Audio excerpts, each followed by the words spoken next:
90.4 radio वसुंधरा आवाज बारामतीचा रसिक श्रोते हो. मिशन कोरोना 2 या कार्यक्रमात मी आरजे स्नेहल आपल्या सर्वांचं मनपूर्वक स्वागत करते. श्रोते हो, कोरोना आणि मानसिक ताणतणावाचे नियोजन या विषयावर आपण बातचीत करत आहोत डॉक्टर संताजी शेळके यांच्याशी. बारामतीतील प्रसिद्ध मानसोपचार तज्ज्ञ आहेत. मागील 2 भागामध्ये बऱ्याचशा प्रश्नांवर आपण त्यांच्याशी चर्चा केलेली आहे. डॉक्टर आज या कार्यक्रमामध्ये पुन्हा एकदा आपल्या सोबत आहेत. डॉक्टर, आज आपण या कार्यक्रमात सहभागी झालेला आहात त्याबद्दल आपले मनपूर्वक स्वागत. नमस्कार. धन्यवाद. नमस्कार. मागील बऱ्याचशा प्रश्नांमधून आपण ताणतणाव या विषयावर चर्चा केलेली आहे.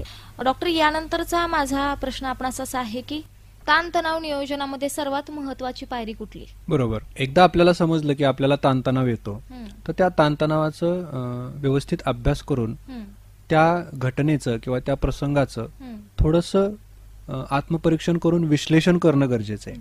म्हणजे त्या प्रसंगाच्या अगोदर काय घटना घडल्या, त्या प्रसंगावेळी काय घटना घडल्या आणि त्या प्रसंगानंतर काय घटना घडल्या, असं ABC म्हणजे अँटीसेडंट, बिहेवियर आणि कॉन्सिक्वेन्सेस, अशा प्रकारे जर त्याचं विश्लेषण केलं तर आपल्या असं लक्षात येतं की या आपलं बिहेवियर आणि कॉन्सिक्वेन्सेस आणि आपली घटना ह्याच्यामध्ये आपलं आकलन शक्ती आपण ज्याला म्हणतो किंवा आपला विवेक हा काम करत असतो. बऱ्याच वेळा जेव्हा ताणतणाव असतो तेव्हा हा विवेक किंवा आकलन शक्ती जी आपली सर्वोच्च ताकद आहे ती काम करत नसते. बऱ्याच वेळा आपला जो छोटा मेंदू आहे तोच काम करत असतो आणि त्याचं काम हे भावनिक किंवा वैयक्तिक लेवलवर चालू असतं. म्हणजे थोडक्यात समोरच्याने आरे म्हटलं की आपण कारे म्हणायचं. ह्या पद्धतीनं आपला मेंदू जे काय लहान मेंदू आहे त्या कार्य त्याप्रमाणे चालतं. आणि जो मोठा मेंदू आहे तो थोडंसं तार्किक लेवलला, वैचारिक लेवलला किंवा ह्याचे परिणाम काय होतील ह्याचा विचार करून कृती करत असतो. म्हणून ज्यावेळेस आपण ताणतणावाचं नियोजन करत असतो किंवा एखाद्या प्रसंगाला फेस करत असतो त्यावेळेस थोडंसं आपण म्हणतो ना की फार ताण आला तर 10 ते 1 उलटे अंक मोजा किंवा 20 ते 1 उलटे अंक मोजा किंवा 100 3 वजा करत जावा. हे करण्याचं कारण काय की त्यावेळी आपण आपल्या कॉर्टेक्सला किंवा आपल्या ऐच्छिक मेंदूला जागृत करत असतो. एकदा तो मेंदू जागृत झाला की तो ह्या प्रकरणाला हातात घेतो आणि त्याच्यावरती सांगोपांग विचार करू शकतो. आता ह्या मेंदूची विचार करण्याची पद्धत प्रतिसाद ह्या स्वरूपात असते आणि जो लहान मेंदू काम करतो त्याची स्वरूप आहे ते प्रतिक्रियेच्या स्वरूपात असतं. क्रिया प्रतिक्रिया हे लहान मेंदूचं काम आहे. ऍक्शन रिॲक्शन हे लहान मेंदूचं काम आहे. पण ह्याच्यावरती पण काय आहे तर तो आहे आपला ऐच्छिक मेंदू. आणि त्या मेंदूकडे एकदा विषय हाताळण्याला गेला की मग तो मेंदू त्याच्यामध्ये पॉज घेतो किंवा आपण म्हणतो ना वेट, लेट मी थिंक. मग ही जी पद्धत आहे ही पद्धत जर आपण आचरणात आणली तर आपली आकलन शक्ती आणि आपली विवेक शक्ती आणि आपली कल्पकता ह्या तिन्ही गोष्टी आपण इन्क्लूड करू शकतो. आणि कुठलीही गोष्ट जर आपण प्लॅनिंग करून केली बरोबर किंवा कल्पनेने केली की आपल्याला काय करायचं आणि त्याचे परिणाम काय होतील आणि आपल्याला काय मिळवायचंय ह्या गोष्टी जर आपण विचारात घेऊन काही पर्याय काढले आणि त्या पर्यायांमधून मग एक पर्याय आपण निवडायचं ठरवलं आणि त्याच्यावर कृती करायचं ठरवलं तर त्या पर्टिक्युलर प्रसंगाला आपण अतिशय चांगल्या पद्धतीनं फेस करू शकतो. मग पर्याय निवड हे नेहमी आपल्या हातात असतं. फक्त एकच पर्याय असेल तर मग त्यात निवडच नाही. आणि लहान मेंदू किंवा अमिगडाला आपण ज्याला म्हणतो की भावनिक सेंटर ते जे काम करतं हे एकाच पर्यायावर काम करतं. जशास तसे ही म्हण आहे, जशास तसे. जशास तसे ही म्हण म्हणजे लहान मेंदूचं काम. आणि माझ्या ह्या कानाखाली मारली तर आता ह्या कानाखाली मार हे म्हणणं म्हणजे ऐच्छिक मेंदूचं काम. म्हणजे थोडक्यात तू रागावलायस आणि मला तुझ्याबद्दल प्रेम आहे, मला तुझ्याबद्दल आस्था आहे, मला तुझ्या परिस्थितीबद्दल करुण आहे, मला तुझ्या मनस्थितीबद्दल आदर आहे असं वाटणं म्हणजे हे ऐच्छिक मेंदूचं काम आहे. ह्याला खूप मोठी वरची बुद्धिमान. आता हे अर्थात फार वरच्या पायरीवरचे, आपण थोडंसं एक पायरीनच वरती जाणार आहे. तर अशा पद्धतीने हे 2 मेंदू काम करतात. तर आपल्याला हे कृती करत असताना नेहमी पर्याय कसे निवडता येतील. म्हणजे ज्यावेळी एखादी अडचण येते तर त्या अडचणीची व्याख्या काय इथून सुरुवात करायची की अडचणीची व्याख्या नेमकी मी म्हणतोय तीच आहे का अजूनही वेगळी आहे. म्हणजे बऱ्याच वेळा एका गोष्टीला अनेक बाजू असतात. त्या अनेक बाजूंनी जर आपण विचार केला तर 1 बाजू 2 बाजू 3 बाजू अशा सापडतात की त्या आपल्या कंट्रोलमध्ये असतात, आपल्या आधिपत्याखाली असतात. म्हणजे त्याला आपण काहीतरी त्याच्यासाठी आपण काहीतरी करू शकतो. आणि मग त्या गोष्टी आपण आटोक्यात आणल्यावर बाकीच्या गोष्टी आपोआपच कंट्रोलमध्ये येत जातात. आणि ह्याच्यासाठी आपल्याला ऐच्छिक मेंदू म्हणजे आपला जे आपण कपाळामध्ये जो आपला मेंदू असतो तो मेंदू वापरणं त्यासाठी खूप गरजेचं आहे. आणि तो जर वापरला तर माझ्या मते आपण खऱ्या अर्थाने माणूस आहात. नाहीतर जनावरांमध्ये सुद्धा लहान मेंदू काम करतच असतो. मग जनावरांमध्ये आणि आपल्यामध्ये काही अंतर नाही, आपण तसेच हे तसेच.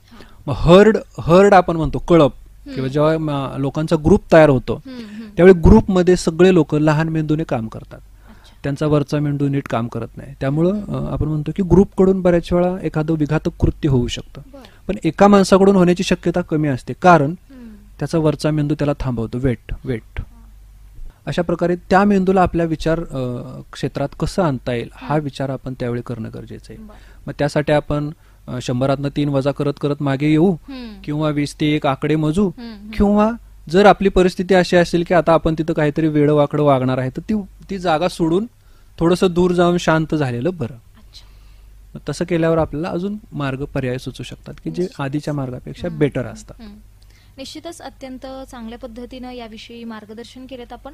डॉक्टर, यानंतरचा माझा प्रश्न आपणास असा आहे की ताणतणाव नियंत्रणासाठी लोक कोणकोणत्या चुकीच्या पद्धती वापरतात? हा, आता ताणतणाव ही रोजची गोष्ट म्हटलं की लोक बऱ्याच वेळा ताणतणाव मॅनेज करण्यासाठी काहीतरी टेक्निक स्वतःचे काढतात. आणि बऱ्याच वेळा हा निर्णय आपल्याला आपले पिअर प्रेशर आपण म्हणतो मित्रांकडून घेतला जातो, किंवा आपल्या आसपासच्या समाजात आपण पाहतो की कसं आहे. आपण बऱ्याच वेळा टीव्हीवर जाहिराती पाहतो की एक सिगारेट ओढणारा माणूस असतो आणि तो खूप रिलॅक्स असतो, आणि आपण एवढ्या टेन्शन मध्ये असतो की आपल्याला त्याच्या रिलॅक्सपणाचा आपल्याला बऱ्याच वेळा हेवा वाटतो आणि आपल्याला वाटतं आपणही तसं रिलॅक्स व्हावं, आणि मग आपल्याला इनडायरेक्टली सिगारेट आपल्या हातात येते. किंवा आपण दारूच्या जाहिराती पाहतो की दारू पिल्या आणि ग्रुपमध्ये ते एकदम एन्जॉय करत होते, आणि मग आपल्याला वाटतं की अरे यार आपण का तसं एन्जॉय करू शकत नाही. म्हणजे ह्याचा अर्थ आपण दारू प्यायलो तर आपण चांगलं एन्जॉय करू शकतो, आणि मग एन्जॉयमेंटसाठी चालू केलेली दारू नंतर हळूहळू आपल्याला व्यसनामध्ये ढकलू शकते. त्यामुळे प्रश्न तर सुटत नाही, दारू कुठलाही प्रश्न सोडवत नाही, फक्त आपल्याला सुटल्याचं समाधान देते, त्या प्रसंगातून बाहेर निघाल्याचं समाधान देते. पण ते समाधान त्याच प्रकारचं किंवा त्याच्यापेक्षा चांगल्या प्रकारचं समाधान आपण आपल्या ध्यान माध्यमातून किंवा आपल्या भावनिक नियोजन ह्या माध्यमातून किंवा श्वासाचे व्यायाम ह्या माध्यमातून, खेळ ह्या माध्यमातून आपण ते मिळवू शकतो. तर व्यसन ही एक फार चुकीची पद्धत लोक वापरतात ताणतणाव नियोजनासाठी. आपण पाहतो की अगदी खेड्यापाड्यापासून ते अगदी एक्झिक्युटिव्ह लोकांपर्यंत लोक म्हणतात की मी दिवसभर काम करतो आणि संध्याकाळी टेन्शन आलं की थोडं रिलॅक्स होण्यासाठी 90 पितो वगैरे, असं खूप लोक म्हणताना आपण पाहिलेलं आहे. पण नक्कीच ती पद्धत चांगली नाहीये. त्याऐवजी तुम्ही दुसऱ्या कुठल्या पद्धती शोधू शकता का, त्याच्यावरती तुम्ही प्रयोग करू शकता का ते पहा.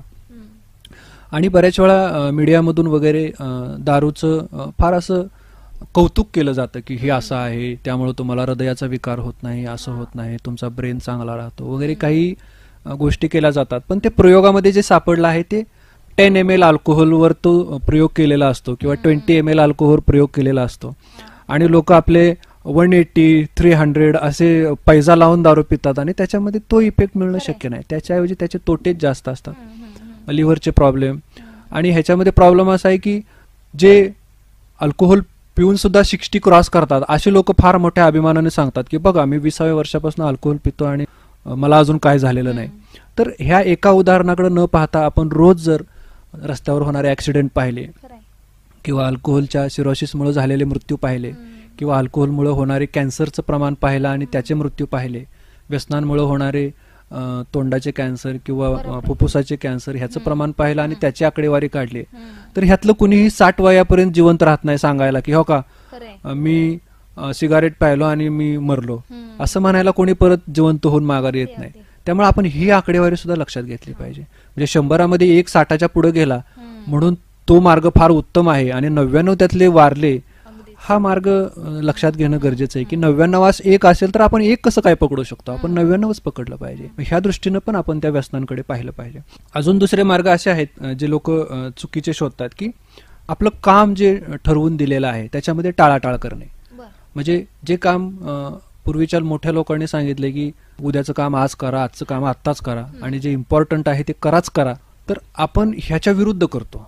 आपण कामं पुढे ढकलायला बघतो. आता ही पुढे ढकललेली कामं किंवा चाल ढकल केलेली कामं ही साठत जातात, आणि साठलेलं काम म्हणजे आपण ते चित्रांमध्ये वगैरे पाहतो की असे दोन्ही साईडला फाईलचा गट्टा आहे आणि मध्ये एक माणूस स्ट्रेसमध्ये जाऊन बसलेला आहे. तर असं होऊ न देता ती रोजची फाईल जी आहे ती आपण कशी क्लिअर करू हे जर आपण पाहिलं, रोजचं आपलं काम आपण ज्या त्या वेळी कसं पूर्ण करू आणि काम करताना फक्त कामच करू आणि घरी असताना फक्त घरचंच बघू, असं न करता आजकालचे लोक काय करतात की कामावर असताना आपले स्वतःचे उद्योग करत असतात की त्यातून त्यांचा विकासही होत नाही, कंपनीचाही विकास होत नाही, सरकारचाही फायदा होत नाही, त्यांचाही काय फायदा होत नाही, मग ती तोटाच असतो. आणि दुसरी गोष्ट ज्यावेळेस घरी जातात त्यावेळेस मग हे कामं करत असतात, मग त्याच्यामुळे ते घरचे आईवडिलांशी रिलेशन, बायकोशी रिलेशन, मुलांशी बोलणं हे पण सगळं डिस्टर्ब होतं. म्हणजे आपण पूर्वी घराला जो उंबरा लावायचो की बाहेरचे तणाव आत आणू नका आणि आतले तणाव बाहेर नेऊ नका, उंबरा हे आपल्याला काय करतो, रिलॅक्स रिलॅक्स हे होण्याचं आपल्याला शिकवण देत असतो. तर ह्या उंबऱ्यातून आपण क्रॉस होताना नेहमी लक्षात ठेवलं पाहिजे की आता माझी भूमिका बदललेली आहे. उंबऱ्यातून बाहेर पडलो की मी एक कर्मचारी आहे, काम करणं हेच माझं ध्येय आहे. आणि आत आल्यावर मी एक प्रेमळ पिता आहे, मी एक प्रेमळ नवरा आहे, मी एक प्रेमळ मुलगा आहे, आता मी त्या भूमिकेत आहे. तर हा भूमिका बदल शिकला पाहिजे.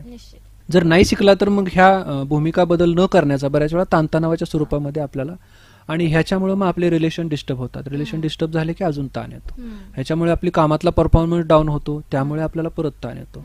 म्हणजे आपण ताण येऊ नये म्हणून ज्या गोष्टी टाळतो त्यानंतर आपल्या ताणाचं फार मोठं कारण बनतात.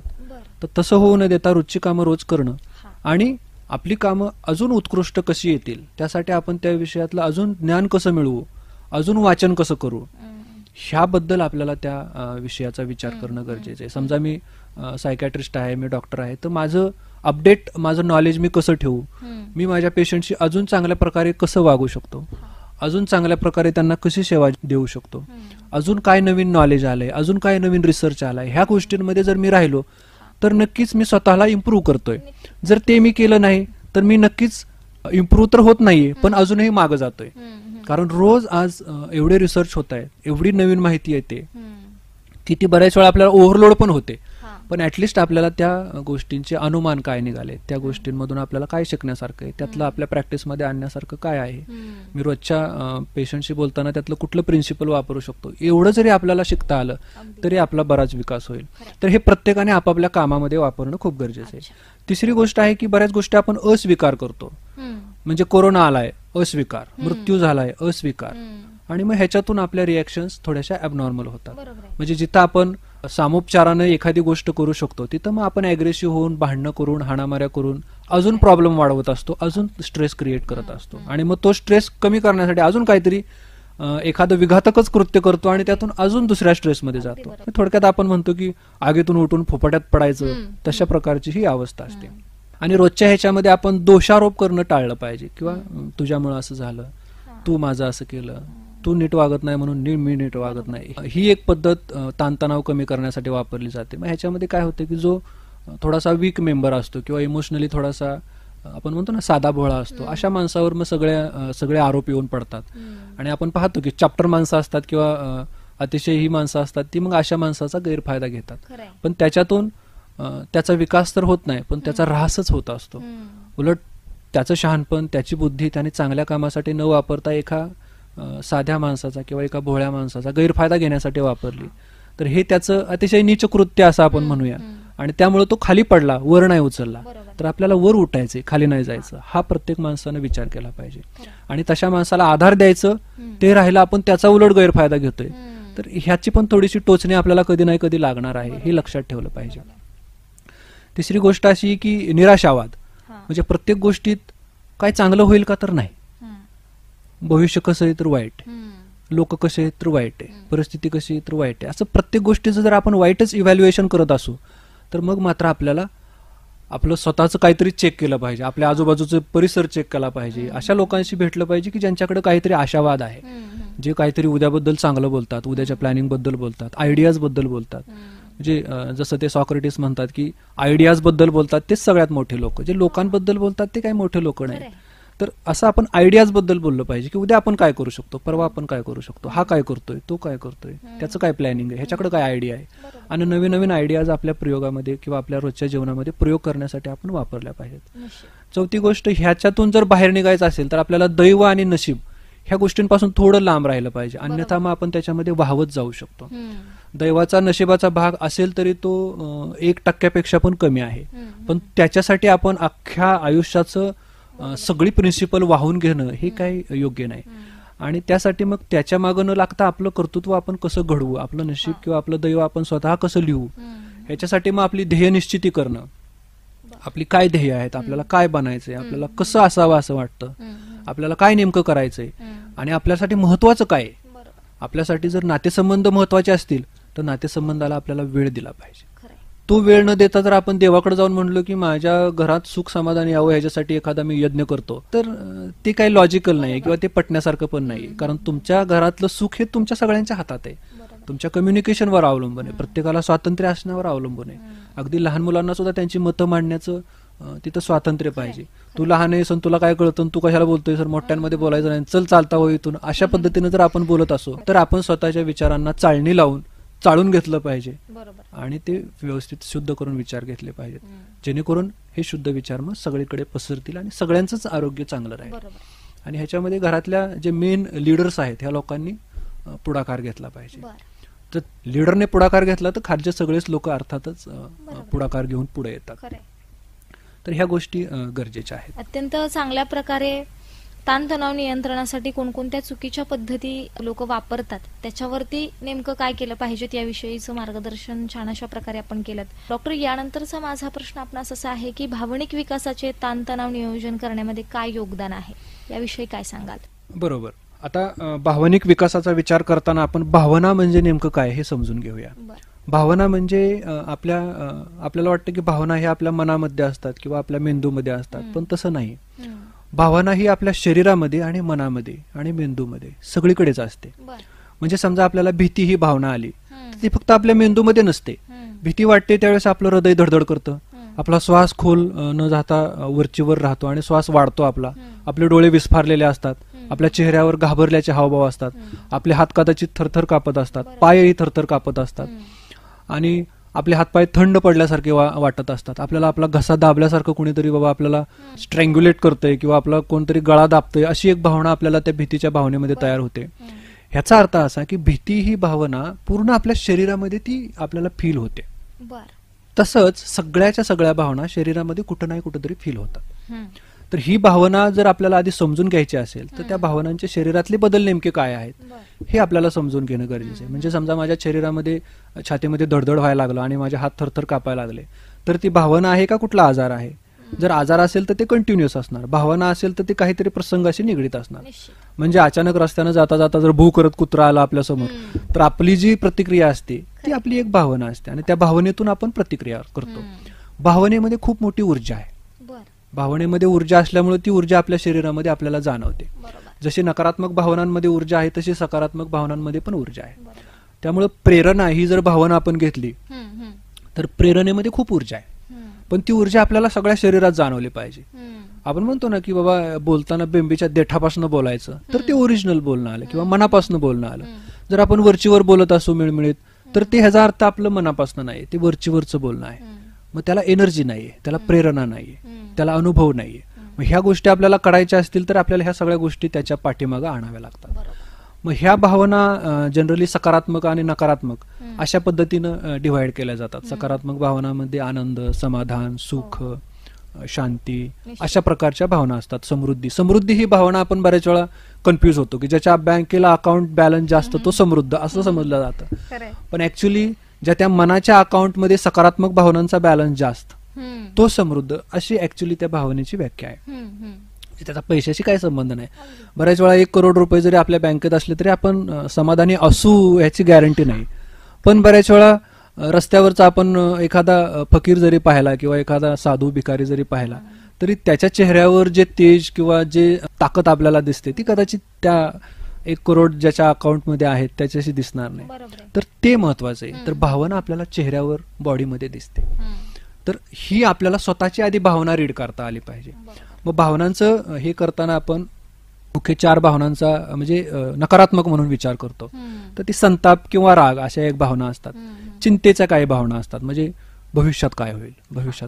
आणि संतापाची भावना म्हणजे मी काहीतरी करतोय त्याच्यामध्ये कुणीतरी आडवं येतंय किंवा माझ्या काहीतरी ध्येय आहे त्याच्यामध्ये कुणीतरी खोडा घालतंय. अशा वेळी मग आपल्याला रागाची भावना येते. म्हणजे मला डॅशिंग करायचंय आणि मला कोणीतरी म्हणतोय की तू काय शायनिंग टाकतोय, म्हणजे माझ्या डॅशिंग करण्यामध्ये तो अडथळा आणतोय, मग तो माझा शत्रू होतो आणि मग त्याच्यामध्ये रागाची भावना तयार होते. मग आपला हेतू काय आहे ह्याच्याशी काय ते राहत नाही. आणि तिसरी भावना आहे ती नैराश्याची भावना आहे. नैराश्य भावना बऱ्याच वेळा मी काहीतरी अपेक्षा करतो आणि ते होत नाही, अशा वेळी नैराश्य भावना येते. आणि खंत ही भावना म्हणजे अपराधी भावनासारखी आहे की स्वतःकडूनच काहीतरी एखादी चूक होते, मिस्टेक होते आणि आपण स्वतःला अगदी अपराधाच्या पिंजऱ्यामध्ये किंवा तुरुंगामध्ये पण स्वतःला टाकतात काही काही लोक ही खंत भावनेमध्ये. म्हणजे इतकं ती स्ट्रॉंग आहे. तर ह्या भावनांचं नियोजन करायला शिकणं खूप गरजेचं आहे. तर ह्या नकारात्मक भावना आहे. मग मागच्या ह्याच्यात आपण पाहिलं की मूड मीटर जसं आहे, जर आपल्या मूड मीटर मध्ये ह्या भावना असतील तर आपल्याला पुढं होऊन ह्या भावना नियोजन करण्याचं आणि ह्या भावना मागचे विचार शोधण्याचं, त्या विचारांमध्ये शुद्धी करण्याचं कार्य हे पुढं होऊन केलं पाहिजे आपलं आपण. त्यासाठी दुसऱ्या कुणालाही दोषी धरता कामा नये, दुसऱ्या कुणाकडूनही अपेक्षा करता कामा नये. अपेक्षा आपण करू शकतो, पण त्यासाठी मग आपल्याला एखादा गुरु शोधावा लागतो. समजा एखाद्या माणसानं रागाच्या भावनेवर, आपल्याला माहिती आहे की हा रागीट माणूस होता पण आजकाल तो खूप शांत, प्रेमळ आणि मायाळू झालाय, असा जर कोणी माणूस असेल तर त्याच्याकडे जा, त्याला भेटा. मला पण रागाची भावना आहे आणि राग मला कंट्रोलमध्ये आणायचा आहे, तर तुम्ही कसं केलं मला सांगा. मग त्याच्याकडून जर आपण लाईव्ह शिकू शकलो की हे कसं केलं ह्या माणसाने, आपण मग तसंच जर केलं तर कदाचित आपली भावना पण आटोक्यात येऊ शकते. किंवा तसं नाही कोणी सापडलं तर सायकॅट्रिस्ट असतात, सायकोलॉजिस्ट असतात, काउन्सिलर असतात. अगदी आपल्या समाजामध्ये जे स्पिरिच्युअल हिलर म्हणून काम करतात हे ऍक्च्युअली काउन्सिलरच असतात. लोकांच्या भावनांवर फुंकर मारण्याचं एक चांगलं कामच ते करत असतात, पण ते माध्यम त्यांचं थोडंसं वेगळं असतं. तर अशा स्थितीमध्ये आपण हे करणं खूप गरजेचं आहे. छान अशा प्रकारे आपण भावनिक विकासाचं ताणतणाव नियोजन करण्यामध्ये नेमकं काय योगदान आहे याविषयीचं मार्गदर्शन आपण केलं. डॉक्टर, यानंतरचा माझा प्रश्न आपणास असा आहे की खेळ आणि व्यायाम यांचा काही फायदा होतो का? तसंच प्राणायाम आणि योगासनं ही ताणतणावावर किती उपयुक्त ठरतात? नक्कीच. आता व्यायाम आणि खेळ ह्यांचा तर खूप फायदा होतो ताणतणावाच्या नियोजनामध्ये. ह्याचं उदाहरण द्यायचं झालं तर बऱ्याच लोकांना बघा, जे शेतकरी असतात, तरुण वयामध्ये खूप सारी कामं करत असतात, त्या वयामध्ये त्यांना कुठलाही आजार, कुठलंही काहीही हे होत नाही. पण जसं ते त्यांची मुलं हाताखाली येतात, मुलं मुली कामाला येतात आणि मुलं मुली शेती करायला लागतात, त्यावेळेस मात्र हे घरी असतात आणि मग मात्र हे आजारी पडायला लागतात. म्हणजे डोकं दुखणं, छातीत धडधड होणं, टेन्शन येणं, घाबरल्यासारखं होणं, मी मरती की काय असं वाटणं, अटॅक आल्यासारखं वाटणं, पॅरालिसिस आल्यासारखं वाटणं, अशा प्रकारच्या खूप साऱ्या तक्रारी, पचनाच्या तक्रारी चालू होतात. गॅस होत आहेत, पोट फुगतंय, पचन होत नाही, झोप लागत नाही, भूक लागत नाही, अशा प्रकारची लक्षणं चालू होतात. तर हा परिणाम कशाचा झाला? व्यायाम बंद पडला. मग हे व्यायाम एवढा महत्वाचा आहे आणि म्हणून आपल्या रोजच्या जीवनशैलीमध्ये प्रत्येकाने किमान एक अर्धा तास व्यायाम करणं गरजेचं आहे. आता हा व्यायाम बरेच लोक वेगवेगळ्या प्रकारचे करतात. व्यायामामध्ये मग आजकाल जिम्स असतात. प्रत्येकाने आपापल्या चॉईसचे व्यायाम करण्याचं स्वातंत्र्य आहे. परंतु ताणतणाव नियोजन अशा हेतून ज्यावेळेस आपण व्यायाम करतो त्यावेळेस तो व्यायाम हा कार्डिओ रेस्पिरेटरी अशा प्रकारचा असावा. म्हणजे हृदयाला आणि श्वसनाला दोघांना व्यायाम देणारा असावा. बऱ्याच वेळा जिमचे व्यायाम जर आपण वजन उचलणारे असू की आपल्याला स्नायू बनवण्यासाठी, डोले शोले बनवण्यासाठी जर आपण करत असू तर तो स्ट्रेस रिलीफ साठी नाहीये, तो वेगळा आहे. तर अशा लोकांना सुद्धा स्ट्रेस रिलीफ साठी वेगळा व्यायाम करणं गरजेचं आहे.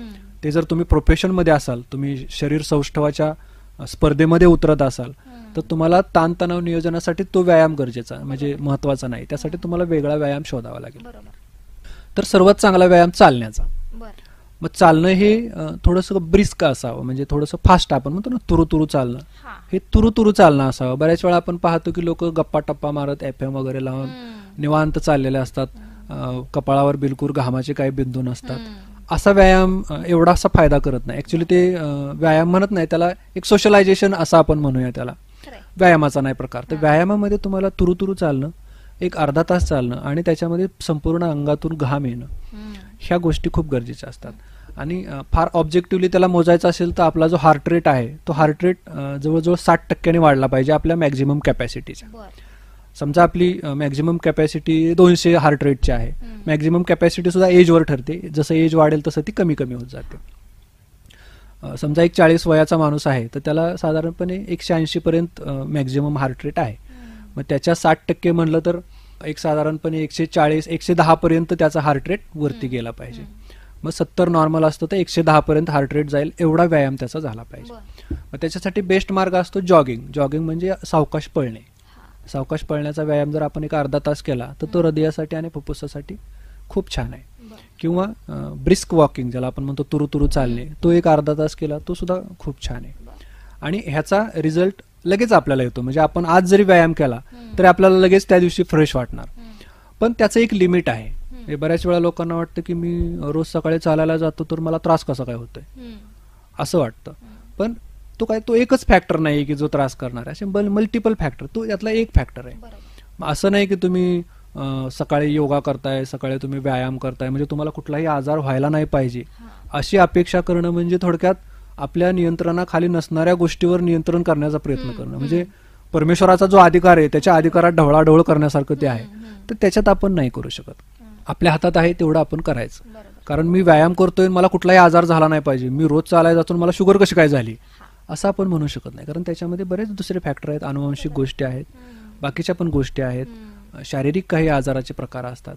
मग त्याला आपण ऍक्सेप्ट करणं गरजेचं आहे. आणि ऍक्सेप्ट करून मग त्यानुसार आपली लाईफस्टाईल चेंज करणं गरजेचं आहे. जसं आपण 20 वयामध्ये राहायचो तसं आपण आज राहून उपयोगाचं नाही. जेवढा व्यायाम आपण 20 वयात करायचो तेवढा आपण 60ला करून उपयोगाचं नाही. त्या वेळेचे व्यायाम, त्या वेळेचे आहार हे वेगवेगळे असणार आहे. आता खेळामध्ये आपण खेळ कशासाठी खेळतोय ह्याच्यावरती ठरणार की तो ताणतणाव वाढवणार आहे का ताणतणाव कमी करणार. जर आपण नॅशनल्स खेळण्यासाठी एखादा खेळ खेळतोय तर तो ताणतणाव वाढवणार आहे, तो रिलॅक्स नाही करणार. मग नॅशनलच्या लोकांनी दुसरा काहीतरी खेळ खेळावा रिलॅक्स होण्यासाठी. म्हणजे उदाहरणार्थ क्रिकेटर आहेत तर ते कधीतरी मधून फुटबॉल खेळतील, कधी बॅडमिंटन खेळतील, कधी कबड्डी खेळतील, नाही का, खेळतात लोक तसे. किंवा दुसरा एखादा फुटबॉल प्लेअर आहे तर त्याने फुटबॉल रिलॅक्सेशन नाही, त्याचा तो ताण आहे, त्याला तिथं परफॉर्म करायचंय. मग अशा वेळी त्याने गोल्फ खेळू शकतो किंवा साधा आपलं रनिंग करू शकतो किंवा अगदी काही नाही तर अगदी छोटे छोटे पतंग उडवणे वगैरे असे खेळ असतात, हे सुद्धा ते खेळू शकतात. तर हे सुद्धा खेळ आपल्याला रिलॅक्स करतात. आणि खेळामध्ये जर आपल्याला मनोरंजनासाठी म्हणून आपण खेळ खेळत असो तर त्याच्यामध्ये तुलना करणे किंवा स्पर्धा करणे हे शक्यतो टाळावं. बऱ्याच वेळा पैजांमधून तुलनांमधून मग काहीतरी इंजुरीज वगैरे होऊ शकतात आणि त्यातून परत अजून ताण येऊ शकतो. तर खेळ खेळताना नेहमी तो आनंदासाठी म्हणून खेळायचा असेल तर तो ताणतणावासाठी खूप रिलॅक्स करणार आहे. आणि जर आपल्याला स्पर्धेसाठी खेळायचं तर मग ताणतणावाची काही सूत्र आपल्याला शिकून ते हे करणं गरजेचं आहे. जर आपल्याला खूप चांगला परफॉर्मन्स द्यायचा असेल तर आपल्याला फुल टू टेन्शन घेऊन पण उपयोग नाही आणि एकदम शून्य टेन्शन मध्ये पण आपण नीट खेळू शकणार नाही. आपल्याला ऑप्टिमम टेन्शन, ज्याला आपण अनुकूल टेन्शन म्हणतो, त्या टेन्शन मध्ये खेळणं गरजेचं आहे. मग तिथून आपण थोडं पुढे मागे गेलो तरी काही टेक्निक आपण, काही डायलॉग आपण, काही फंडे आपण बनवले पाहिजेत स्वतःचे, की आपला उत्साह थोडा कमी पडलाय असं वाटलं तर स्वतःला लगेच प्रोत्साहित करता आलं पाहिजे. आपल्याला थोडंसं जास्त टेन्शन यायला लागलं तर आपण आत्ताच्या खेळावर लक्ष केंद्रित कसं करायचं त्याचे काय डायलॉग बनवले पाहिजेत, इम्पॉर्टंट काय आहे त्याच्यावरती, स्ट्रॅटेजीवरती लक्ष दिलं पाहिजे. रादर दॅन की ह्या खेळातून माझं हारेल का मी जिंकेल. हारणं आणि जिंकणं हे 1 तासानंतर ठरणार आहे. त्याचं जर आपण आत्ताच टेन्शन घेतलं तर आत्ता जो आपण पॉईंट मिळवणार आहे त्या पॉईंटवर त्याचा परिणाम होतो. म्हणून आत्ताच्या ह्याच्यामध्ये म्हणजे माइंडफुल आपण ज्याला म्हणतो, प्रेझेंटमध्ये राहणं, वर्तमानात राहणं, हे खेळ आपल्याला शिकवतो. जर आपण प्रेझेंटमध्ये राहून खेळ खेळू शकतो तर मग आपल्याला आपला सर्वोत्तम जी काय कामगिरी आहे ती करता येते. जीवनामध्ये पण तसंच आहे. आपण जर प्रेझेंटमध्ये राहिलो, माइंडफुल राहिलो, आत्ता काय चालू आहे, आत्ता आपण बोलतोय तर माझं लक्ष, तुमचं लक्ष पूर्ण आपलं आत्ता इथं पाहिजे. आता मी जर विचार करायला लागलो घरी काय चालू असेल, माझ्या क्लिनिकला काय चालू असेल, बाहेर रस्त्यावर काय चालू असेल, खाली कॅन्टीनमध्ये काय चालू असेल, तर मग माझं इथं लक्ष नाही. मग मल्टिपल, जसं ट्रॅफिक जॅम होतं तसं ह्या विचारांचं ट्रॅफिक जॅम होतं. तर विचार येणं हे प्रॉब्लेम नाही, विचार आला आणि गेला, इट्स लाईक अ ट्रॅफिक. आपण त्या थांबवायचं नाही त्या विचाराला. विचार, माणसं आपल्या मनामध्ये जवळजवळ 50 ते 60 हजार विचार रोज येतात डेली, आणि त्यातले जवळजवळ 90% विचार तेच असतात. म्हणजे 90% वेळा आपण भूतकाळात जगत असतो. थोडक्यात कालचेच विचार आज असतात आणि आजचेच विचार उद्या येणार असतात, अनलेस आपण नवीन काही प्रोडक्टिव्ह विचार केला नाही. म्हणून आपण आयडिया शोधायचे, म्हणून आपण आयडिया शोधणाऱ्या लोकांशी बोलायचं, म्हणून आपण आशावादी लोकांशी बोलायचं, त्यांना ऐकायचं. जरुरी नाही की आपलंच प्रत्येकाला सांगितलं पाहिजे. उलट जो ऐकणार आहे तो जास्त शिकतो. आपल्याकडे असं आहे की बोलायची घाई, म्हणजे माझं सांगायचं, मला माझं सांगायचं. अरे पण तुला माहित काय, तुझ्यापेक्षा अजून 4 लोकांना माहित आहे, ते जर चुकलास तर तुला तुझं नॉलेज वाढेल. त्यामुळे आपण ऐकायला शिकणं हे जास्त गरजेचं आहे. म्हणून परमेश्वरानं आपल्याला 2 कान आणि 1च तोंड दिले, की ऐका जास्त, बोला कमी. इव्हन जे मोठमोठे संत गुरु वगैरे आहेत ह्यांचे कान मोठे असतात, दे लिसन मोर, ते ऐकतात, समजून घेतात आणि ते अजून शिकतात. म्हणजे अगदी किडामुंगीपासनं ते आकाशातल्या ताऱ्यांपर्यंत आपल्याला प्रत्येकाकडून काही नाही काहीतरी शिकता येतं. अगदी खराब माणसापासून ते अगदी चांगल्या उत्कृष्ट माणसापासून आपल्याला काहीतरी चांगलं शिकता येतं. तर प्रत्येकाकडून जर आपलं चांगलं घ्यायचं आपण ठरवलं तर आपल्याजवळ किती चांगलं होईल. असा जर विचार केला तर आपण चांगल्या गोष्टी शिकत जावं. जर आपण ठरवलं की नकारात्मकच घ्यायचं तर मग त्यातनं नकारात्मकच आपण घेत जावं. मग त्यामुळे हे खेळ आपल्याला खिलाडूपणा शिकवतो. म्हणून प्रत्येकाने एखादा तरी खेळ खेळावा, स्पर्धेसाठी म्हणून नव्हे तर एक संघ तयार व्हायचा, एकमेकांसाठी खेळायचं, एक सगळ्यांसाठी मिळून खेळायचं, आनंद म्हणून खेळायचं. ह्यासाठी एखादा खेळ प्रत्येकाने खेळणं गरजेचं आहे. आणि ज्या ज्या देशांमध्ये खेळाचं प्राबल्य आहे किंवा खेळाची तिथं संस्कृती आहे अशा देशांचं आरोग्य हे नक्कीच ओव्हरऑल आरोग्य चांगलं आहे. जे आपण पाहतो की परदेशामध्ये खेळाची एवढी आपल्याकडेही आहे पण आपल्याकडे अजूनही प्रमाण त्याचं त्या मानाने कमी आहे. पण परदेशामध्ये प्रत्येक माणसाला एखादा खेळ येतोच, एखादा खेळ तो खेळतच असतो. आपल्याकडेही ती प्रथा जर चालू झाली किंवा तशी संस्कृती जर उदयास आली तर मला वाटतं आपल्या पण प्रत्येकाचं आरोग्य नक्कीच 2 अंशानं पुढे जाईल अशी अपेक्षा आहे. प्राणायामामध्ये पुरातन काळापासून जे प्राणायाम किंवा योगासनं आपल्याकडे शिकवली जातात ह्याचा आपल्या आरोग्यामध्ये खूप फायदा आहे. म्हणजे जर आपण रोज प्राणायाम करत असू तर आपली जी श्वसनाची कॅपॅसिटी आहे ती खूप वाढते आणि आपल्याला ताणतणावामध्ये श्वसनच साथ देतं. किंवा आपल्याला ज्यावेळेस स्ट्रेस येतो त्यावेळेस श्वसन आणि हृदयच आपल्याला साथ देत असतं. हे 2 ऑर्गन जर वीक असतील तर आपण कुठल्याही ताणतणावाला फेस नाही करू शकत. म्हणून आपण ऐकलंय की एखादी वाईट बातमी ऐकली आणि कुणाला तरी हार्ट अटॅक आला, एखादी वाईट बातमी आली आणि त्याचा श्वास गुदमरून तो मृत्यू पावला किंवा बेहोश झाला, अशी आपण उदाहरणं ऐकतो. तर अशा व्यक्तींमध्ये बऱ्याच वेळा श्वासाचं प्रमाण हे कमी असतं. तर कुठल्या तरी प्रकारचा प्राणायाम प्रत्येक व्यक्तीनं शिकून घ्यावा आणि त्याचं डेली प्रॅक्टिस करावं. योगासनांमुळे शरीराची लवचिकता आणि हृदयाचं आरोग्य एवढं छान राहते की प्रत्येकानं एखादा तरी योगासनाकडून योगा टीचरकडून योगा शिकून घ्यावेत आणि ते आपल्या रोजच्या व्यवहारात आणावेत. पण असा हट्ट करू नये की मी प्राणायाम करतोय आणि योगा करतोय म्हणजे मी अमर झालो किंवा मला कुठलाही आजार होणार नाही. तर आजार व्हायचे ते होणार. ज्या काही गोष्टी आयुष्यामध्ये घडायचं, समजा ऍक्सिडेंट आहे तर तो घडणार, तो घडला तरी तुम्ही तो तुमचा मार्ग नाही सोडला पाहिजे. आपण जो मार्ग पत्करलाय प्राणायामाचा आणि योगासनाचा तो आपण सोडायचा नाही. मग मला शुगर हो, बीपी हो, डिप्रेशन हो, एन्झायटी हो, माझा हाड मोडो, नाहीतर अजून काय हो, पण मी माझा हा मार्ग चालू ठेवणार. कदाचित तेवढ्या काळापुरतं मी तज्ञांचा सल्ला घेऊन त्याच्यामध्ये थोडासा बदल करेल, कमी करेल, जास्ती करेल, काही दिवसासाठी बंद करेल, पण ते मात्र मी कायमस्वरूपी चालू ठेवील जोपर्यंत मी माझा श्वासात श्वास आहे.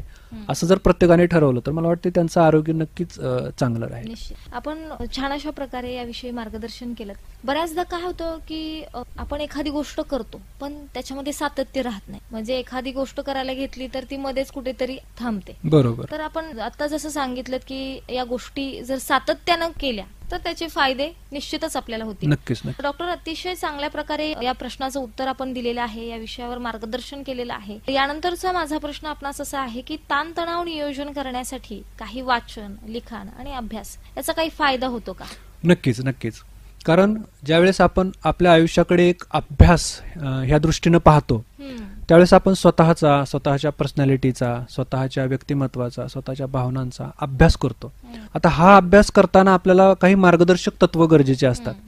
तर ह्यासाठी जर आपण मनाचं कार्य कसं चालतं, आपलं मन कसं काम करतं, आपल्या मनामध्ये कुठले कुठले भाग आहेत, त्या प्रत्येकाची कार्य कुठली आहेत, ते एकमेकांशी कसं संतुलन साधतात, त्यांचं परत अंतरात्म्याशी काय संबंध आहे, अंतरात्मा हा अंतर्मनाचाच एक भाग आहे.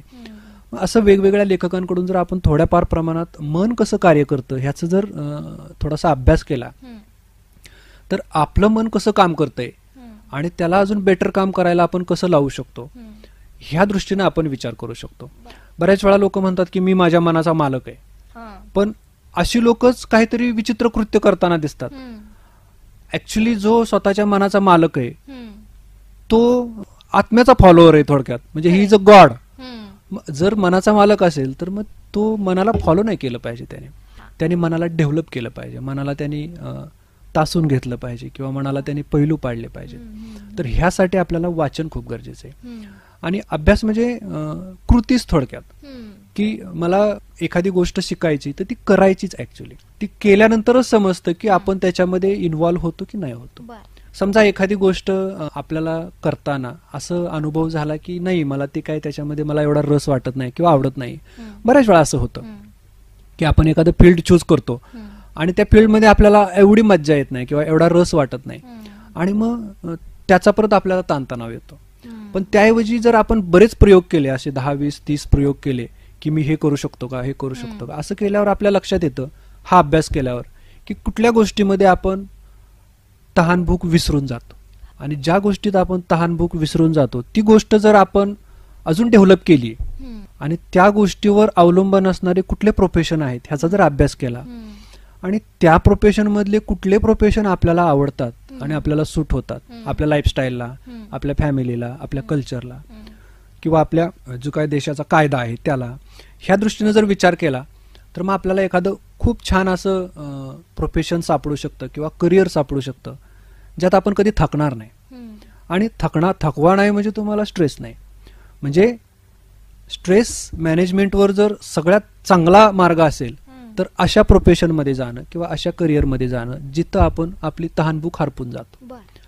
म्हणजे अशी लोक आहेत 18-18 तास काम करतात आणि 18व्या तासानंतर आपण पाहिलं तर असं वाटतं हे आत्ता जस्ट केवढे फ्रेश आहेत. हे कुठून येतं तर हे तिथून येतं की त्या गोष्टीबद्दल, त्या कामाबद्दल त्यांना एवढी आवड असते की त्यांना ते काम वाटतच नाही. त्यांना तो एक आपण खेळ समजूया किंवा त्यांना तो एक असं एन्जॉयमेंट समजूया असं वाटतं, ऐश वाटते त्यांना ती. आणि ह्याच ऐवजी दुसरं टोक आपण जर पाहिलं तर कामाच्या बाबतीमध्ये एकदम टाळाटाळ करणारे, सोमवार आला की त्यांचे बीपी वाढतात, सकाळी सकाळी त्यांना काहीतरी बोर झाल्यासारखं वाटतं, कधी रविवार येतोय असं त्यांना वाटतं, कधी एकदा हे काम संपतंय असं त्यांना वाटतं. मग अशा लोकांना त्या कामामध्ये टेन्शन येतं आणि हा स्ट्रेस आहे. ह्याऐवजी त्यांनी जर थोडासा अभ्यास केला, थोडंसं वाचन केलं, थोडं स्वतःचा अभ्यास केला, स्वतःला ओळखलं तर ते अशा प्रोफेशनमध्ये जाऊ शकतात, असं काम करू शकतात की ज्याच्यामध्ये ते नवे होऊ शकतात. म्हणजे ते काम केल्यानंतर आपला ताण कमी म्हणजे कमी होत नाही तर आपण ताण कमी होण्याच्याही पुढच्या स्टेजला जातो. म्हणजे आपण आनंदाच्या स्टेजला जातो, एस्टसीच्या स्टेजला जातो असं आपण म्हणूया, अत्यानंद. किंवा मला हे काम करायला मिळतं हे माझं नशीब, अशा गोष्टीमध्ये आपण जातो. तर असं काम जर आपल्याला निवडता आलं तर ह्याच्यामध्ये करिअर काउन्सिलरची आपण थोडीशी मदत घेऊ शकतो. पण हे स्वतः केलेलं कधीही चांगलं. करिअर काउन्सिलरची मदत नक्की घ्यावी, पण असं काम निवडावं की ज्याच्यामध्ये आपल्याला आनंद आहे, ज्याच्यामध्ये आपल्याला मज्जा आहे. आणि मग ते काम करता करता आपण स्वतःला विसरून जातो. आणि स्वतःला विसरून जाणं म्हणजे परमेश्वराच्या अधीन होणं. थोडक्यात जुन्या लोकांना जे परमेश्वर भेटले ते परमेश्वर भेटले हे ह्या अर्थाने की ते स्वतःला विसरून गेले. स्वतःला विसरणं म्हणजे परमेश्वराला भेटणं. आणि हा स्वतः म्हणजे अहंकार, मी. ह्या मी पासून सुटका होणे म्हणजे परमेश्वराला भेटणे. तर ह्यासाठी आपल्याला ह्या थोडीशी वाचनाची आवश्यकता आहे. आणि आपल्या क्षेत्रामधलं ज्ञान आपण वारंवार मिळवत राहणं हे कधी शक्य आहे जर आपल्याला त्यात आवड असेल तर. जर आवड नसेल तर आपण नुसतं काम करायचं म्हणून करू, त्यात आपल्याला आनंद तर मिळणारच नाही, स्ट्रेसच येईल, पण आपला त्यात पुढे विकासही होणार नाही. मग बऱ्याच लोकांचं आपण पाहतो बघा, एखादा जॉब करत असतात, त्यांना स्वतः जॉब सोडायची कधी हिंमत होत नाही, पण असंच काहीतरी प्रॉब्लेम येतो, कंपनी बंद पडते किंवा मंदी येते, त्यांचा जॉब जातो आणि त्यानंतर 1-6 महिन्यांनी, वर्षानंतर ते ओरिजिनली स्वतःचा एक क्षमता डेव्हलप करतात त्यांची आणि असा जॉब आणि असं करिअर शोधतात की त्याच्यामध्ये ते म्हणजे थोडक्यात देवपदाला पोहोचतात. म्हणजे ते एन्जॉय देअर करिअर्स. आणि मग अशा लोकांकडे पाहून आपल्याला पण वाटतं की आपण पण असं काहीतरी शोधायला पाहिजे स्वतःमध्ये. तर शोध जगामध्ये नाहीये, शोध स्वतःमध्ये आहे. स्वतःमध्ये शोधलं तर ते जगामध्ये आपोआप प्रकट होतं. पूर्वी म्हणतो ना प्रकट व्हायचं. जर आपली तीव्र इच्छा असेल तर ते हिंदीतला डायलॉग आहे ना, पुरी कायनात आपको आपके सपनों से मिलाने में लग जाएगा, असं होतं. आणि प्रत्येक ठिकाणी जळीस्थळी काष्टी पाशाने आपल्याला ते आपलं ध्येय दिसायला लागतं की मला करुणामय व्हायचंय, मला प्रेमळ व्हायचंय, मला एक चांगला माणूस बनायचंय. हे ध्येय जर आपण ठेवून राहिलो तर मग आपल्याला अशक्य असं काही नाहीये. म्हणजे आपल्याला जे हवं आहे ते आपण मिळवू शकतो. पण मिळवणं आणि ओरबडून घेणं ह्यात फरक आहे. ओरबडून घेतलं तर तुम्हाला ते सुख कधी मिळणार नाही, पण जर तुम्ही ते मिळवलं, तुम्ही आतूनच फुलला, उमलला, तर तुमचं फुलपाखरू होणार. तुम्हाला जर बाहेरून असं ओरडून ओरबडून काढलं तर ते फुलपाखरू थोडक्यात मृत असणार आहे. खरंय. जिवंत असूनही मृत असल्यासारखं आहे ते. त्यामुळे आपल्याला जर जिवंत व्हायचं असेल तर आपण आपल्या आवडीनिवडी शोधल्या पाहिजेत. बरोबर. अशा आवडीनिवडी की ज्याच्यामध्ये आपण स्वतःला वाहून घेऊ शकतो. समजा एखाद्याचा जॉब आहे, तो त्याला आवडतो पण त्यात तो असा इन्व्हॉल्व नाही होत, तर मग अशा माणसाने थोडे छंद शोधले पाहिजेत. छंदामध्ये बरेच प्रकार आहेत की तुम्ही वाचनाचा छंद नाही का, लिखाणाचा छंद आहे, म्युझिकचा छंद आहे, म्युझिक बनवण्याचा, कंपोज करण्याचा, गाण्याचा, कोणाला वेगवेगळी माती गोळा करण्याचा, वेगवेगळे दगड गोळा करण्याचा, म्हणजे कशाचाही छंद असू शकतो, शिंपले गोळा करण्याचा. आणि कुठलाही छंद असेल तर तो छंद आनंदासाठी म्हणून करा. नाही तर 4 लोक एकत्र येतात आणि मग कंपॅरिझन सुरू होते, माझी कविता आणि तुझी कविता, आणि मग त्याच्यामध्ये स्ट्रेस तयार होतो. तर छंदामध्ये आपल्याला फक्त त्याची मज्जा घ्यायची, आपल्याला स्वतःला त्याचा आनंद मिळवायचा, हेच ध्येय ठेवायचं. तर असा छंद प्रत्येकाने आपल्या आयुष्यामध्ये ठेवावा. जर तो ठेवला तर मग आपल्याला ते पु ल देशपांडे म्हणतात तसं आपल्याला आठवेल बघा, नाही का, की नोकरीमुळे किंवा शिक्षणामुळे आपल्या पोटा पाण्याचा प्रश्न मिटेल, पण का जगायचं, कशासाठी जगायचं हे आपल्याला आपला छंद शिकवतो. त्यामुळे एखादा छंद माणसाने ठेवला तर नक्कीच त्याला त्याच्या ताणतणावातून मुक्ती मिळायला, म्हणजे कमी करायला, मुक्ती तर नाही शक्य, ताणतणाव मुक्ती हे ध्येय नसावं, तणाव नियंत्रण, तणाव व्यवस्थापन, तणाव नियोजन हे ध्येय ठेवून आपण ते साध्यही करू शकतो. बरोबर. अतिशय चांगल्या प्रकारे आपण ताणतणावाचं नियोजन करण्यासाठी वाचन, लिखाण, अभ्यास, आपल्या आवडी निवडी, छंद जोपासले पाहिजेत याविषयीचं छान अशा प्रकारे मार्गदर्शन आपण केलं. डॉक्टर, यानंतरचा माझा प्रश्न आपणास असा आहे की सध्या कोरोनाचा काळ आहे. आपण पाहतो की गेल्या 1-1.5 वर्षापासून कोरोनानं अगदी संपूर्ण विश्वामध्ये थैमान घातलेलं आहे. आणि अशा परिस्थितीमध्ये माणसं शारीरिक, मानसिक, आर्थिक सगळ्याच दृष्टिकोनातून त्यांच्यावरती संकट कोसळलेलं दिसून येते. अनेकांचे नातेवाईक त्यांना या काळामध्ये सोडून गेलेले आहेत, अनेकांच्या नोकऱ्या यामध्ये गेलेल्या आहेत. अशा स्थितीमध्ये माणसं परिस्थिती पुढे हतबल होताना दिसून येतात. तर या काळामध्ये त्यांना सकारात्मक दृष्टिकोन कसा ठेवला पाहिजे याविषयी आपण कसं मार्गदर्शन करा? बरोबर. आता हा सकारात्मक दृष्टिकोन लोकांनी ठेवणं आणि समाजानं ठेवणं हे खूप गरजेचं आहे. ह्याच्यामध्ये सकारात्मक दृष्टिकोन म्हणजे असं नाही की ज्यांचं काही नुकसान झालंय किंवा ज्यांच्यामध्ये मृत्यू झालाय त्यांच्याबद्दल आपल्याला कुठलीच संवेदना नाही असा त्याचा अर्थ होत नाही. तर त्यांच्याबद्दल आपल्याला अपार करुणा आहे, परंतु त्याने प्रश्न मिटत नाही. प्रश्न मिटवण्यासाठी आपल्याला काही गोष्टी ज्या आपण म्हणतो की मानसिक लेवलला, त्या गोष्टींना त्याच्याबद्दल विचार करावा लागेल. आता ही साथ आली, ह्याच्यामध्ये बऱ्याच वेळा कुणाचा हात आहे, काय केलं, कुणी काय केलं, कसं काय झालं, आणि मग ह्याच्यामध्ये सोशल मीडियाच्या माध्यमातून ऍक्च्युअल माहिती पसरवण्यापेक्षा गैरसमज आणि अफवा ह्यांचं अक्षरशः पेव फुटलं. ह्याचा तोटा असा झाला की जे लोक थोडेसे भावनिकरित्या हळवे असतात किंवा संवेदनशील असतात, अशा लोकांच्या मनावर त्याचा परिणाम होतो. म्हणजे उदाहरणार्थच द्यायचं झालं तर ह्याला एक साथरोग असं न म्हणता ही आपत्ती म्हटलं जातं ह्याला, किंवा प्रलय म्हटलं जातं. आता ही प्रलय आणि आपत्ती म्हटलं की हे एकदम अंगावर आल्यासारखं किंवा जीवावर आल्यासारखं वाटतं ना. मग जीवावर आल्यासारखं वाटल्यावर काय होतं की आपल्या ज्या सिस्टीम आहेत ह्या अक्षरशः आपल्यासमोर एखादा वाघ उभा राहिल्यासारख्या ऍक्टिव्हेट होतात, आणि मग माणूस ताणतणावामध्ये जायला वेळ लागत नाही. त्याऐवजी जर सोशल मीडियाने आणि मीडियाने सुद्धा थोडेसे सौम्य शब्द वापरले की बाबा ही आपत्ती नसून ही एक मोठी अडचण आहे आणि ह्या अडचणीवर आपल्याला आपल्या सगळ्यांनी मिळून मात करायची आहे. म्हणजे जसं आपण म्हणतो की ही अडचण माझी जबाबदारी, म्हणजे आपण प्रत्येकाने जर थोडीफार जबाबदारी घेतली तर ह्याच्यावरती चांगलं ओव्हरऑल सामाजिक सोल्युशन काढणं सोपं आहे. प्रत्येकाने आपापली जबाबदारी घ्यायची. जबाबदारी काय की प्रत्येकाने आपले लॉकडाऊनचे नियम पाळायचे, प्रत्येकाने आपले सॅनिटायझेशनचे नियम पाळायचे, प्रत्येकाने आपलं मास्क वापरायचं, जे काय शासनाने दिलेल्या सूचना आहेत त्या सूचनांचं पालन करायचं. त्याचं जर पालन केलं नाही तर ह्याचा अर्थ आपण मग त्याच्या बाबतीमध्ये सिरियस नाही, मग आपण टेन्शनमध्ये नाही, आपण थोडक्यात नो टेन्शन मध्ये. म्हणजे आपण पाहतो की काही लोकांना काहीच टेन्शन नाही, ते बिनधास्त मास्क न लावता इकडे तिकडे फिरत असतात, आणि मध्ये टेस्ट केल्या तर त्यातलेच काही लोक पॉझिटिव्ह आले. मग अशा लोकांमुळे तो पसरायला खूप हे होतं. आणि त्याचं दुसरं टोक मध्ये काही लोक एवढे घाबरतात की घरातनच बाहेर निघत नाहीत. मग त्याच्यामुळे मग त्यांना शारीरिक व्याधी आणि घरात राहून राहून मग नकारात्मक भावना आल्यामुळे मग घरातल्या व्यक्तींशी किरकिर होणे, चिडचिड होणे, त्यातून मग भांडणं होणे, हिंसाचार होणे, अशा प्रकारचे होत असतात. तर आता ह्याच्यामध्ये कितीतरी लोकांनी अशा नवनवीन कल्पना केलेल्या आहेत. म्हणजे आता जर आपण ह्याच्यावर सोशल मीडियावर पाहिलं किंवा युट्यूबवर पाहिलं तर ह्या लॉकडाऊन मध्ये कितीतरी लोकांनी नवनवीन व्यायाम प्रकार शिकले, स्वतःची वजनं कमी केली, स्वतःला नवीन काहीतरी रेसिपी शिकल्या, म्हणजे ज्या गृहिणी त्यांनी रेसिपी शिकल्या, अगदी अगदी नवनवीन व्यायामाचे प्रकार त्या शिकल्या, म्हणजे इंडोर मध्ये काय व्यायाम करता येतील.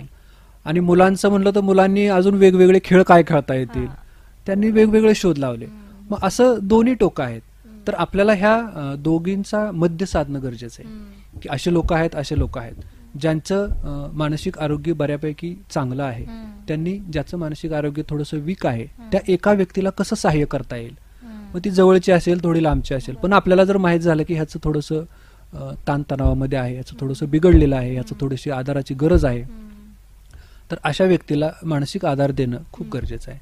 आणि हे समाजात जर केलं तर ते अजून चांगलं होईल. कारण आपल्याकडे मानसोपचार तज्ज्ञ आणि काउन्सिलर हे एवढे कमी आहेत, आणि ह्या साथीच्या ह्याच्यामध्ये खूप साऱ्या लोकांना तसा पर्सनली हात लावून आधार देणं फार अशक्य आहे. तर आपल्यातल्याच ज्याचं मानसिक आरोग्य थोडं चांगलं आहे, ज्याची विचारसरणी थोडीशी सकारात्मक आशावादी आहे, अशा माणसानं अजून एका माणसाला तसा आधार देणं. अन्यथा आपल्याकडे कसं आहे, एखादा आजार पडला की अरे तुला झाला काय, अरे तू नाही का ती शेजारचा होता, तू गेला की. म्हणजे तुम्ही मला सांगा, त्याला आधार देतोय आपण का त्याला आधार देत नाही, त्याचा आधारही काढून घेतोय. तर आपण व्यक्तींशी बोलताना जो स्पेशली आजारी पडलेला आहे किंवा जो अडचणीत आहे त्याच्याशी बोलताना त्याला आपण आरशात काय दाखवायचं, सकारात्मक बाजू की नकारात्मक बाजू. जर आपण नकारात्मक बाजू दाखवत असेल तर आपण मानसिकरित्या स्टेबल नाही, आपण काही नाही करायचं, आपण गप्प बसायचं, आपण कुठला मेसेज फॉरवर्ड नाही करायचा, आपण काही नाही. आपण आधी स्वतःला सकारात्मक आशावादी बनवायचं आणि मग त्याला सांगायचं की बाबा रे काही नाही, 99% पेशंट पूर्ण बरे होतात, काही काळजी करू नको. मग 99 वर लक्ष द्यायचं का 1% लक्ष द्यायचं. मग 1% काळजी घ्यायला डॉक्टर आहेत, मग तुम्ही त्यांची काळजी नका घेऊ. पण जे 99% आहेत ज्यांना सपोर्टची गरज आहे, ज्यांना फक्त आधाराच्या 2 शब्दांची गरज आहे, आपण म्हटलो ना काय नाही रे तुझं ठीक होईल, की त्या माणसाला आधार वाटतो. हा आधार देणं खूप गरजेचं आहे. काही नाही, सगळं ठीक होईल, काळजी करू नको, काही वाटलं माझ्याशी बोल. आणि ते काही वाटलं तरी आपल्याशी ज्यावेळेस बोलतो त्यावेळेस तो त्याच्या अपेक्षा, त्याच्याही भावना बोलत असतो, तर ते ऐकून घेणं, त्याला समजावून घेणं खूप गरजेचं आहे. त्याच्या भावना मोकळ्या झाल्या की त्यालाही बरं वाटतं. बऱ्याच वेळा त्या भावना जर आपल्याला दोषारोप केल्यासारख्या वाटल्या तर ते आपण ते ट्रीट करून ते दोष नसून आपल्याला त्यांनी सांगितलेल्या त्या एक तक्रारी आहेत, त्याच्या भावना आहेत असं समजून ऐकून घ्यायचं. नाही तर मग काय होतं की आपल्याला आपला दोष वाटला की मग आपण परत त्याला रिॲक्शन देतो. त्यावेळी आपण नाही काय करायचं, आपण गप्प राहायचं. म्हणजे थोडक्यात मानसिकरित्या स्टेबल असेल त्याने एका मानसिक अनस्टेबल माणसाला आधार देणे हे अशा 7 रोगामध्ये खूप महत्वाचं असतं. आणि हे फॅमिलीत झालं तर अजून सोन्याहून पिवळं. पण थोड्याफार फॅमिली सोडल्या तर बाकी सगळ्या फॅमिलीमध्ये बऱ्यापैकी ह्या 2 वर्षामध्ये एकोपा वाढलेला आहे, प्रेम वाढलेलं आहे. आणि मुलांना आई वडिलांचे प्रश्न समजायला लागलेत, आई वडिलांना मुलांचे प्रश्न समजायला लागले, त्यांच्यामध्ये कम्युनिकेशन झालेलं आहे, त्यांनी एकत्र मिळून बऱ्याच ऍक्टिव्हिटी केलेल्या आहेत, त्यामुळे त्यांचं मानसिक आरोग्य सुधारलेलं आहे. थोड्याफार फॅमिली आहेत की त्यांच्यामध्ये थोडे प्रश्न आहेत, पण दुसरे लोक त्यांना सपोर्ट करून त्यातून बाहेर काढू शकतात. अगदीच ते नाही झालं तर त्यांनी नक्कीच एखाद्या काउन्सिलरचा किंवा सायकोलॉजिस्टचा किंवा मनोविकार तज्ञांचा त्यांनी सल्ला घेणं गरजेचं आहे. निश्चितच अतिशय चांगल्या पद्धतीनं याविषयी मार्गदर्शन आपण केलेलं आहे. यानंतर माझा शेवटचा प्रश्न आपणास असा आहे की आज या कार्यक्रमाच्या माध्यमातून आपल्या रसिक श्रोत्यांना आपण कोणता संदेश देऊ इच्छिता? ताणतणावावरती जर नियोजन करायचं असेल तर सगळ्यात महत्वाचा संदेश असा राहील की स्वतःचं निरीक्षण करा. स्वतःचं म्हणजे आपण म्हणतो ना जागृत अवस्थेत निरीक्षण करणं की स्वतः आपण कोण आहोत, आपण काय आहोत, आपल्या कॅपॅसिटीज काय आहेत, आपल्या ऍडव्हान्टेजेस काय आहेत, म्हणजे आपल्याकडे काय शक्ती आहेत त्याचा शोध घेणं हे गरजेचं आहे. जर त्याचा शोध आपल्याला घेता आला तर त्याचा वापर आपण ताणतणावाच्या नियोजनामध्ये नक्कीच करू शकतो. म्हणजे आपल्याकडे जर कम्युनिकेशन स्किल असेल, म्हणजे थोडक्यात संवाद कौशल्य असेल, तर त्याला अजून कसं विकसित करता येईल.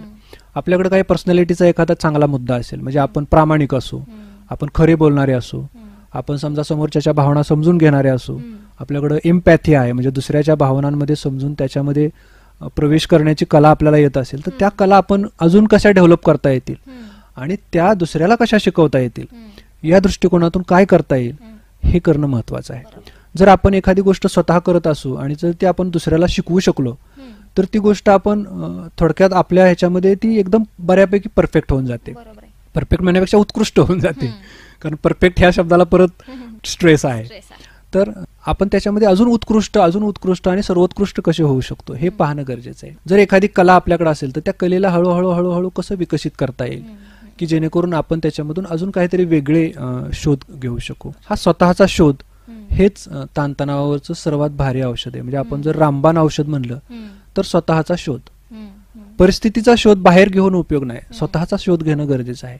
आणि एकदा जर आपला मार्ग हे असेल तर मग बाहेरची परिस्थिती कशीही असो आपला मार्ग आपण तयार करू शकतो. अगदी पारतंत्र्यात सुद्धा लोकांनी खूप चांगली कामं केलेली आहेत, मग आपण तो स्वातंत्र्यात अजून चांगली कामं करू शकतो. असा एक आशावाद, असा ध्येयवाद आपण ठेवून आपण स्वतःचं आणि समाजाचं सगळ्यांच्याच मानसिक आरोग्याचं रक्षण करणं गरजेचं आहे. पण ह्यासाठी सुरुवातीला आपण स्वतःचं आरोग्य हे करणं गरजेचं आहे. आपण म्हणतो ना, आडात असेल तर पोहऱ्यात येईल, आडात नसेल तर पोहऱ्यात कुठून येणार. तर आपला आड हा नेहमी करुणेने प्रेमाने भरलेला असावा, तर आपण ते दुसऱ्याला देऊ शकू. नाहीतर आपणच मोकळे असू तर मग आपण कुणाचा तरी आधार शोधला पाहिजे ज्याच्याकडे आहे. आणि हेच ताणतणावाचं एक रहस्य आहे की आपण ज्याच्यातून मुक्त होऊ शकतो. ऍक्च्युली ताणतणावातून मुक्त होणं अशक्य आहे, पण ह्या जर गोष्टी आपण केल्या तर मुक्तीही शक्य आहे. आणि ऍक्च्युली जीवनातून मुक्ती म्हणजे ताणतणावातून मुक्ती असं जरी म्हणलं तरी ते काय वावगं ठरणार नाही. अत्यंत चांगल्या पद्धतीनं आपण हा संदेश दिलात. नक्कीच आम्ही तो श्रोत्यांपर्यंत पोहोचू. श्रोते हो, आज आपण कोरोना आणि मानसिक ताणतणावाचे नियोजन या कार्यक्रमामध्ये बारामतीतील प्रसिद्ध मानसोपचार तज्ज्ञ डॉक्टर संताजी शेळके यांच्याशी बातचीत केलेली आहे. मागील 3 भागांपासून आपण त्यांच्याशी बातचीत करत आहोत. वेगवेगळ्या प्रश्नांवर अतिशय चांगलं आणि मोलाचं असं मार्गदर्शन डॉक्टरांनी आपल्याला केलेलं आहे. श्रोते हो, आपले जर काही प्रश्न असतील, आपले जर काही शंका असतील तर आपण डॉक्टरांशी नक्कीच संपर्क साधू शकता. त्यासाठी नंबर आहे 9604043153. नंबर पुन्हा एकदा घ्या, 9604043153. तसेच आपल्याला हा कार्यक्रम कसा वाटला याविषयीच्या देखील आपल्याला जर प्रतिक्रिया द्यायच्या असतील तर त्यासाठी आपला नंबर आहे 02112239558. नक्कीच आपण आपल्या कार्यक्रमाविषयीच्या प्रतिक्रिया द्या. डॉक्टर, आज या कार्यक्रमामध्ये आपण सहभागी झालात त्याबद्दल वसुंधरा वाहिनीच्या वतीनं आणि संपूर्ण टीमकडून आपले मनपूर्वक आभार मानते. आपल्या भावी वाटचालीस वसुंधरा वाहिनीच्या वतीनं आणि रसिक श्रोत्यांच्या वतीनं खूप खूप शुभेच्छा देते. धन्यवाद. थँक्यू. धन्यवाद.